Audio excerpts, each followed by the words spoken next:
문재인 대통령의 공약이었고 정부의 국정운영 계획에도 포함된 한전공대 설립이 본격적으로 추진됩니다. 범정부 차원의 설립자원위원회가 첫 회의를 열었는데요. 지자체 간의 갈등 양상으로 번질 뻔했던 부지는 내년 1월 최종 선정하기로 했습니다.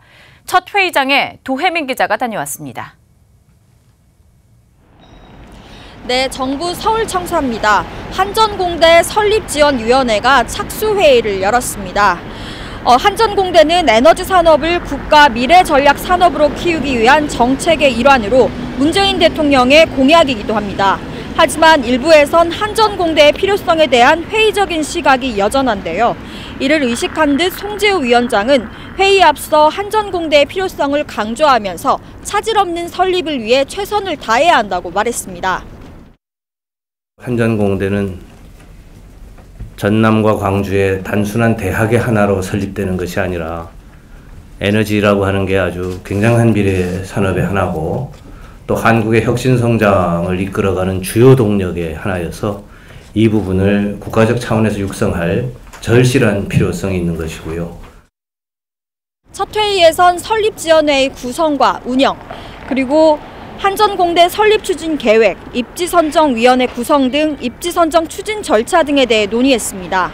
송재우 국가균형발전위원회 위원장을 설립지원위원회 위원장으로 하고 총리실과 관계부처 차관급, 이용섭 광주시장, 김영록 전남도지사, 김종갑 한국전력공사 사장 등 총 12명으로 구성됩니다.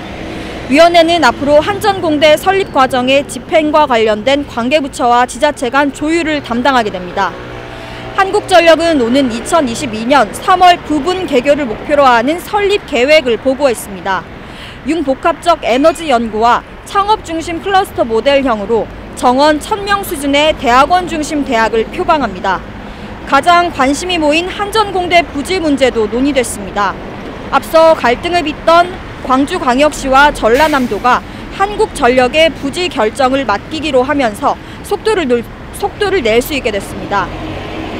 한국전력은 공정성과 객관성 확보를 위해 입지선정 관련 위원회를 3개 소위원회로 구분합니다. 우선 구성위원회의 검증을 거쳐 기준위원회와 심사위원회를 구성하는데요.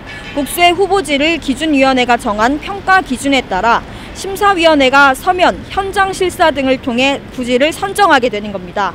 오는 2019년 1월 중 최종적으로 부지를 선정하겠다고 보고했습니다. 정부 차원의 한전공대 설립지원위원회가 본격화하지만 아직까지 한전공대의 필요성에 대해 의문을 제기하는 눈초리가 여전한 만큼 남아있는 과제가 많습니다. 지금까지 정부 서울청사에서 아시아경제TV 도혜민입니다.